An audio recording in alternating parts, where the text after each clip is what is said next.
voudrais vous expliquer comment utiliser un clavier de piano virtuel pour, euh, pour faire les altérations à l'harmonica, enfin pour s'aider à faire les altérations. Parce que il a été démontré que si on entend correctement une note, on arrive mieux à la reproduire sur son harmonica. Donc là, sur le clavier, on a toutes les notes.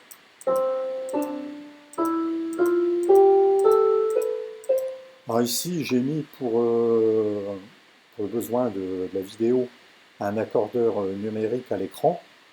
Mais moi, j'ai mon accordeur sur mon pupitre parce que celui-ci, vraiment, ça fonctionne pas terrible. C'est perturbé par l'environnement, ça affiche un peu n'importe quoi. Et c'est juste pour expliquer le principe. Pour vraiment mettre en pratique cette méthode, le mieux, c'est d'avoir l'écran qui est affiché complètement, de jouer les notes comme ça, et de vérifier avec son accordeur sur le bureau. Mais là, pour les besoins de la vidéo, j'ai ce pseudo-accordeur là, qui fonctionne plus ou moins bien. Mais je vais expliquer le principe avec, hein, parce que sinon vous ne verriez pas comment ça fonctionne. Alors, par exemple, si je fais le trou 4 aspiré, c'est un Ré, bon déjà, donc c'est un Ré. L'altération, c'est le Do dièse. Il a fait un Fa, Do dièse. Donc, on écoute bien la note et on essaye de la reproduire. Ouais, il n'affiche pas forcément Do dièse à tous les coups. J'essaye sur le trou 3 qui est le plus difficile. Le Si, La bémol, La, et Sol dièse. Là, il a affiché les bonnes notes. J'espère que ça va continuer. Donc le Si.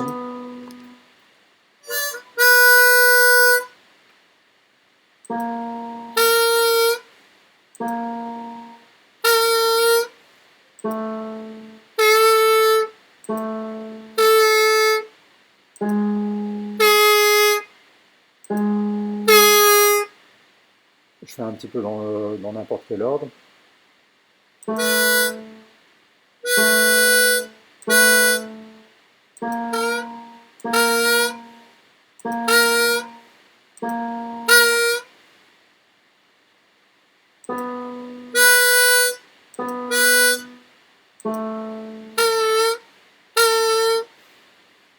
Bon, vous voyez, bon, ça marche pas trop mal, mais vaut mieux le faire avec un accordeur posé sur la table ou alors sur le portable. Mais en fait, le but, c'est de laisser tomber l'accordeur comme ça. Enfin, en plus, c'est chiant à afficher. Mais d'avoir un piano virtuel comme ça, on le trouve facilement en ligne, et de faire jouer les notes. Alors, je fais de bien l'écouter et après de vérifier à l'accordeur. Par exemple, là, bon, on voit plus l'accordeur du truc, mais moi j'ai le mien devant les yeux. Je fais le si bémol, je l'écoute bien. Et moi, sur mon accordeur numérique, là, ça met bien la bonne note. Je vais faire le la. Et là, vraiment, j'ai la note nickel. Voilà. Donc, surtout, c'est le principe que j'ai expliqué. Vous laissez tomber cette histoire d'accordeur virtuel. Vous prenez l'accordeur vrai. Mais l'important, c'est d'avoir un clavier de piano, parce qu'on n'a pas toujours un piano à la maison. Voilà.